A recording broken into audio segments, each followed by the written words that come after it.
اعوذ باللہ من الشیطان الرجیم بسم اللہ الرحمن الرحیم۔ سورہ مائدہ آیات نمبر 101 تا 108 میں اہل ایمان کو نزول قرآن کے دوران غیر ضروری سوالات نہ کرنے کی تلقین۔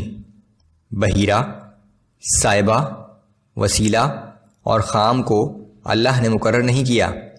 کفار کو تلقین کہ رسول اللہ صلی اللہ علیہ وآلہ وسلم کی پیروی کریں اور اپنے گمراہ باپ دادا کی پیروی نہ کریں۔ موت کے وقت وصیت کے احکام۔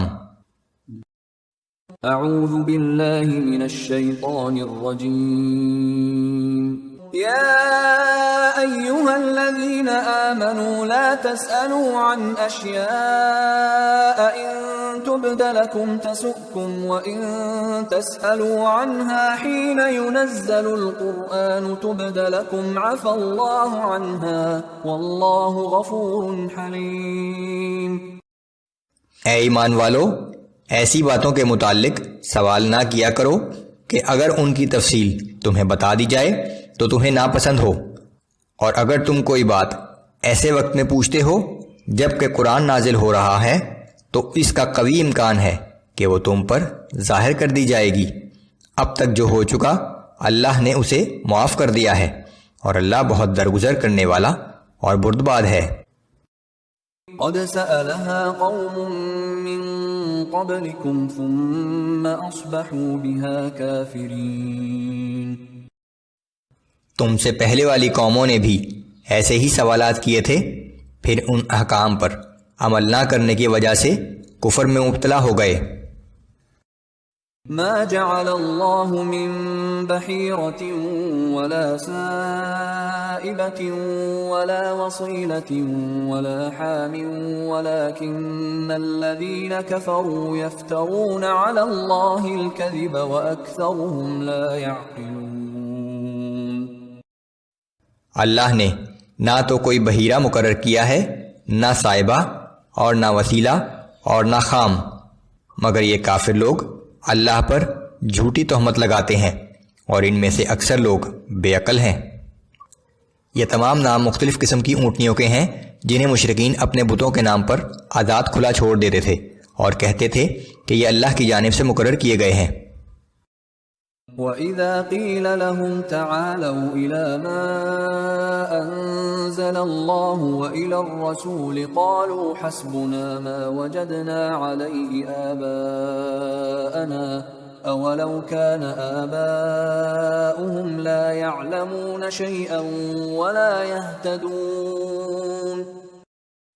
اور جب ان سے کہا جاتا ہے کہ اللہ نے جو احکام نازل فرمائے ہیں ان کی طرف آؤ اور رسول اللہ صلی اللہ علیہ وآلہ وسلم کی طرف رجوع کرو، تو کہتے ہیں کہ ہم کو وہی کافی ہے جس پر ہم نے اپنے باپ دادا کو پایا، خواہ ان کے باپ دادا کچھ بھی نہ جانتے ہوں اور نہ راہ راست پر ہوں۔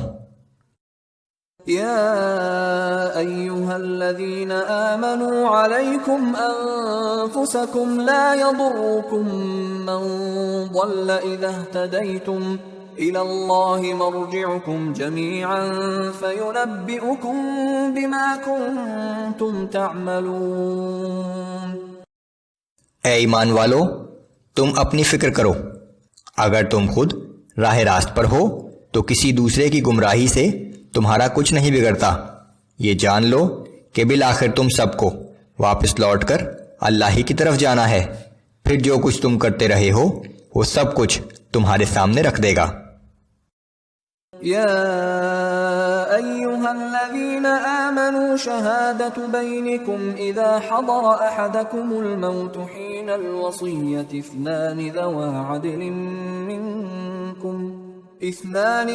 عدل منکم او آخران من غیرکم ان انتم ضربتم فی الارض فاصابتکم مصیبۃ الموت۔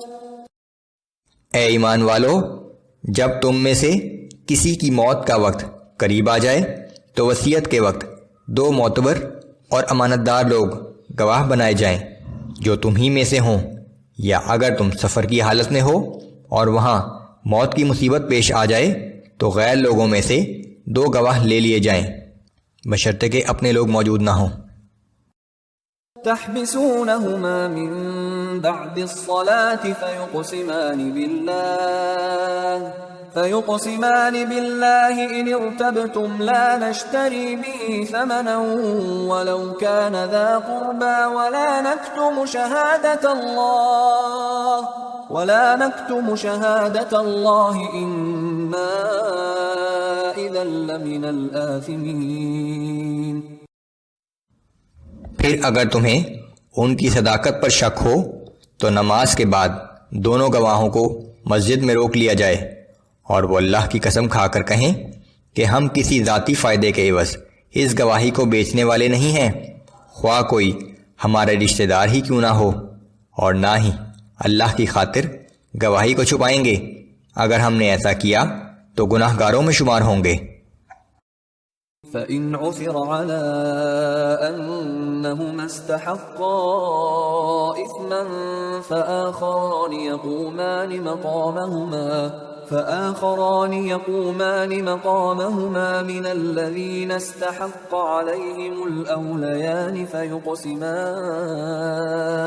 فيقسمان بالله لشهادتنا أحق من شهادتهما وما اعتدينا إنا إذا لمن الظالمين۔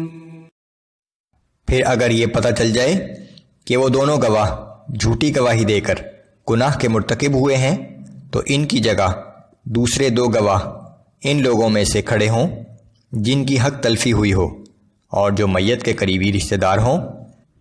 پھر یہ دونوں گواہ اللہ کی قسم کھا کر کہیں کہ ہماری گواہی ان دو گواہوں سے زیادہ درست ہے اور ہم نے گواہی دینے میں کوئی زیادتی نہیں کی۔